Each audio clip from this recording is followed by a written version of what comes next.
Welcome to lecture number 37. Before this, we have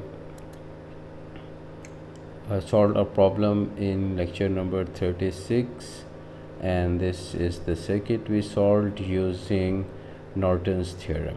We removed CL and then we computed the short circuit current, and then we computed the Z Thevenin in third step, and in the final step we came up with a circuit, we call it Norton's equivalent, where Z Thevenin and ZL were in parallel, and we solved for the output voltage V out, that is the voltage across this 1 ohm resistor, and we computed an answer like 10 over square root of 5 at an angle of 64. Today in lecture number 37, we are going to solve the same problem, this circuit, using nodal analysis. Right, we'll assume only one node here because this is the point where the current divides and branches meet, and this is supposed to be the ground node. Right, so we have three branches connected with this node, these three branches. We'll assume the current in this branch to be going away from the node because we don't know the actual direction of this current. So we'll assume a voltage V here, V minus 10 divided by 1. So this is where we have written it, V minus 10 over 1. And the current in this branch is V minus 0. So the voltage here is assumed to be V. So V minus 0 divided by V minus 0, and this is ground. Let's draw a ground here. This is supposed to be the ground node, right?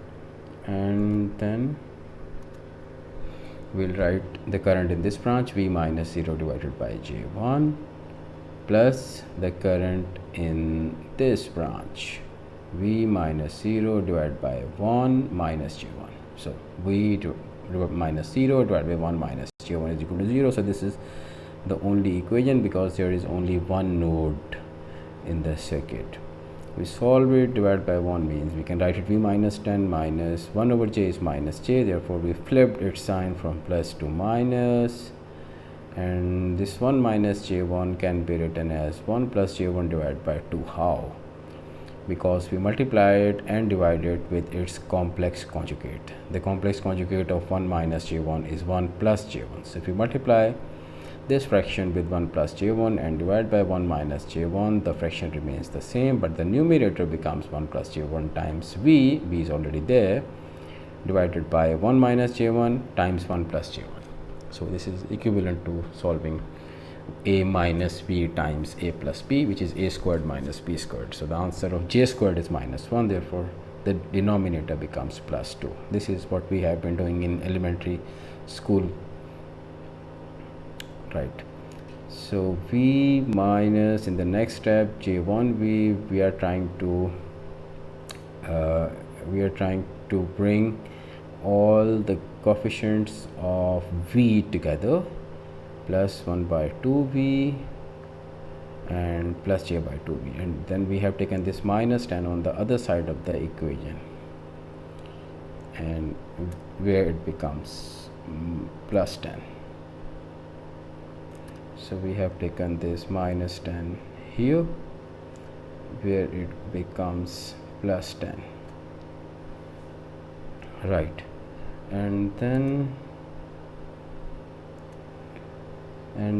we have taken this V as common out of these four terms, and then we are left with 1 minus J1 plus 1 by 2 plus J by 2. So 1 plus 1 by 2.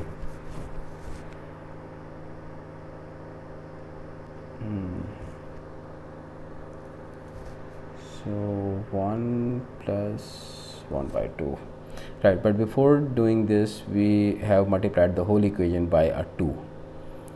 So on the left hand side as well as on the right hand side. So multiplying this whole equation by 2 on both sides. 2 multiplied by 2.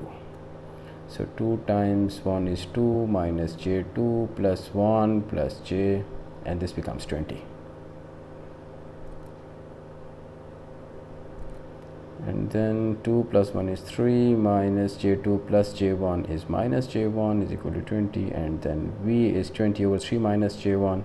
And then we have again done the same trick. We are multiplying and dividing with the complex conjugate of the complex number present in the denominator, and this is the answer. Dividing it by 10 becomes 6 plus j2. So the quantity v is 6 plus j2, 6 plus j2 volts, right? So computing v out of this v is simple, because this v is the voltage drop across this is the capacitor and the resistor, and we are interested in the voltage drop across resistor. So we'll apply VDR, voltage divider rule.